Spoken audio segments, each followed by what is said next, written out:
Okay, this is probably a different topic, but like I'm not a big fan. Like I would stay at the Trump Tower. All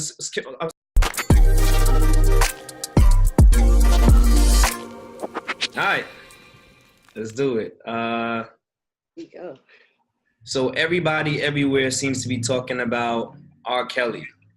And I don't know if you guys saw recent, I think it was yesterday that I saw this. So it's like super recent.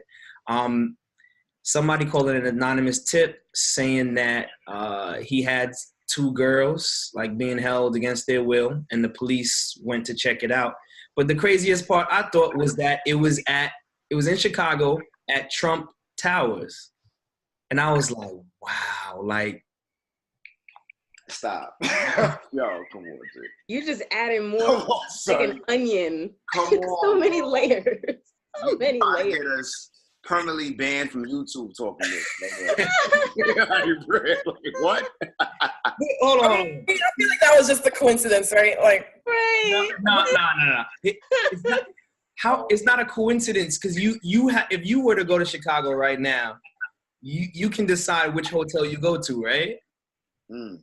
Yeah. I mean, I'm not, okay, this is probably a different topic, but like I'm not a big fan. Like I would stay at the Trump Tower. Excuse me, come again? I would.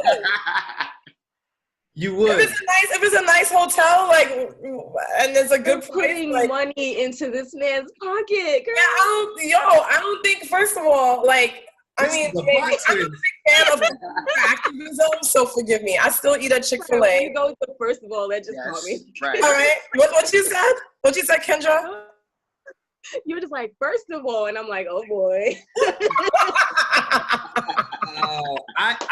You would be the last person that I would expect to hear saying that. I'm not a big fan of like. I never expect to hear anyone. Like, maybe it's a bit selfish of me. I'm not gonna lie, but like if I was looking at hotels and Trump Tower had good, I'm not gonna hold you. I've been in there. It's not that. What? Nice. So I've been in there. It's not that nice. Or none of them. Some of them are like, I don't know. I guess people smoke a lot, and I didn't know that was a thing. Like in the bed, like in the rooms, and they're just like dank and like they're not that nice. I mean, it looks cool. I mean, fair. No, I get all of that, but I'm just saying, like, if it fit within my budget and it was where I needed to be, it's hella cheap now too. I would stay right there. Phil is like, oh my god. Too. Hey. But I don't care how cheap it gets. I'm not moving on. And I still eat at Chick-fil-A. All right. I mean, all right, Chick-fil-A, I understand. Oh, you can eat there because you don't care that much about homo topics dealing with LGBT. I don't eat Chick-fil-A. Honestly, I don't really like it like that. So I guess that's a good segue into this. Yes. How do we if there are people who engage in certain behaviors that we do not support, do we then still support them or their businesses, their music, any of that? Because we know there's the big thing about canceling R. Kelly or not supporting him, not playing his music. Tom Joyner was like, he stopped playing his stuff last year, and he said when he stopped playing it. Wait, who's Tom Joyner? He's a radio show host. He's like he's really well dedicated for a lot of years. And he's on in New York is 103.9 in the morning. So he said when he stopped playing it, he's syndicated, he's all over like the US. He said 1/3 of the music that was being played at his his radio stations that have him was R. Kelly. He said 1/3. And I was like, 1/3? Like, that sounds... Update their music collection. R. Kelly ain't got that much music. First of all, like, what? But he said it multiple times. He said 1/3. And so that's, I guess he's like saying like, that's why it's so hard for radio stations. Like he cannot play that on his because that's his choice. But the full radio station, he was like, for them to say we're not going to play R. Kelly is a major thing because he makes up such a big portion of what they play. So I guess I'm asking you. This is R. Kelly just straight his music or music that he produced and like wrote as well? Because then I can more see that. Difficult. I would say, I mean, we could talk about both. I would say his music specifically, but also the Trump Tower, the whatever business, or I guess it could go further too. But are we all just So there's a difference to me. Trump Tower, staying, Chick-fil-A eating people.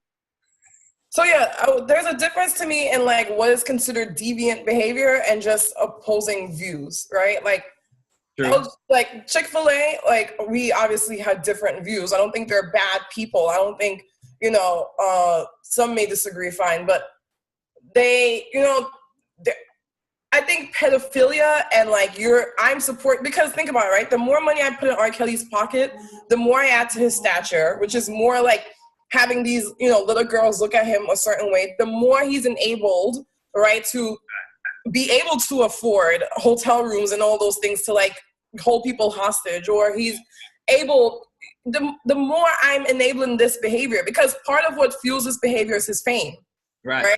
His fame and the money that he has. So if I'm directly contributing to that, like I'm fueling like almost like sex trafficking, right? Like so that's completely different than like we disagree on like policy issues or an ideology, right? Like those things to me are different.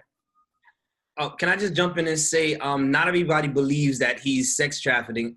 Like, for instance, when the cops came to Trump Tower, the two girls said that they were not being held against their will. Like, we've heard that before.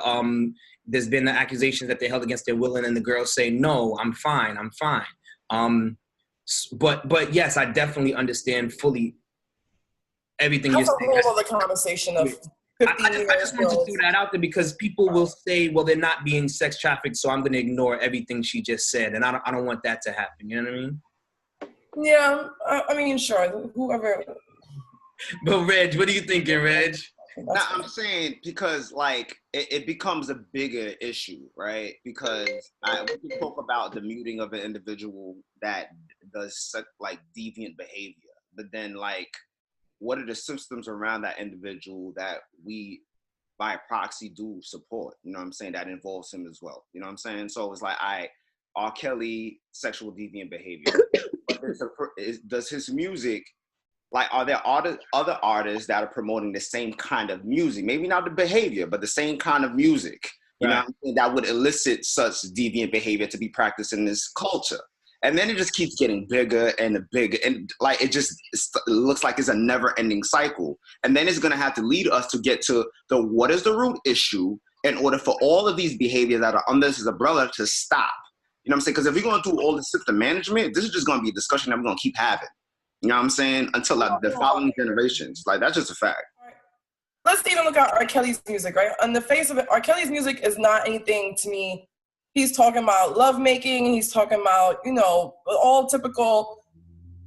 If on the face of it, he's talking about just typical relationship stuff, right? So it's like, number one, I don't see how the music itself is a problem, is more so the man. And then even if we expand it, and like, well, we need to, how do we police this music? Like that to me gets into a very icky conversation about censorship, which I don't agree with. Like, if we're going to say we don't watch or, because it's art, it's entertainment, right? We watch movies with things where people perform acts that we necessarily don't agree with, but like, it's a good movie, right? Like, I don't know how much, like, I think this goes down a very dark, slippery slope real quick. Yeah, to Renita's point, I understand what she's talking about, but it becomes like, because I think we don't consider the power of like music, you know what I'm saying? So sometimes we just look at the music for what it means for us, and then we listen to the lyrics as to what it means for us, what it means to the things that we're comfortable with, right? But then when we unify the individual, the artist behind the music, like, for example, when people think about the songs that R. Kelly have come out with, they'll be like, seems like you ready. Then it's like, oh, was he really talking about just a general seems like you ready? Or was he talking about the girl being of age? You know what I'm saying? So it becomes like that. Should we really get into this realm of scrutinizing, like, okay, well, who's really the artist because the artist is really defining the music that they're promoting. Even though we can take the lyrical content and be like, oh, okay, this sounds great, but there's a power that's behind that as well that is controlling the minds, that even though, there's a power behind that joint, you know what I'm saying? That is, I think, is more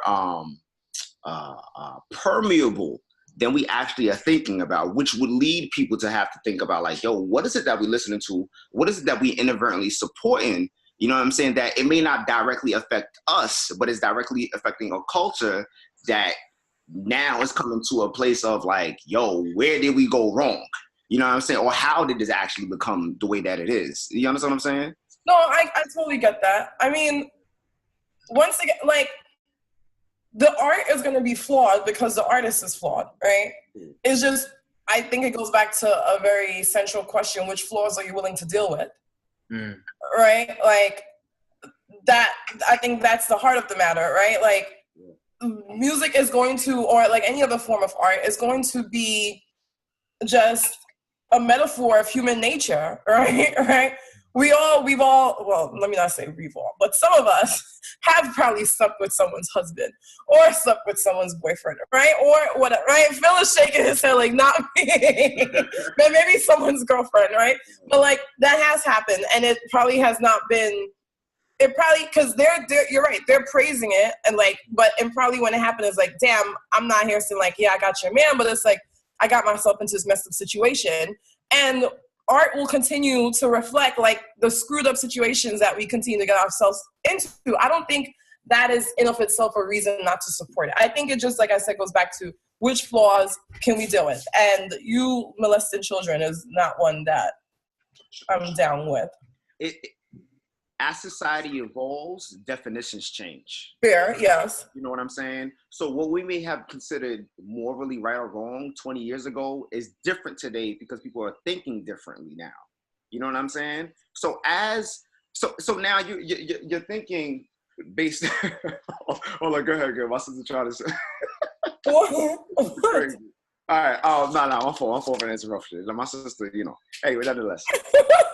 Okay. Tell your sister to leave you alone. All right. Let me.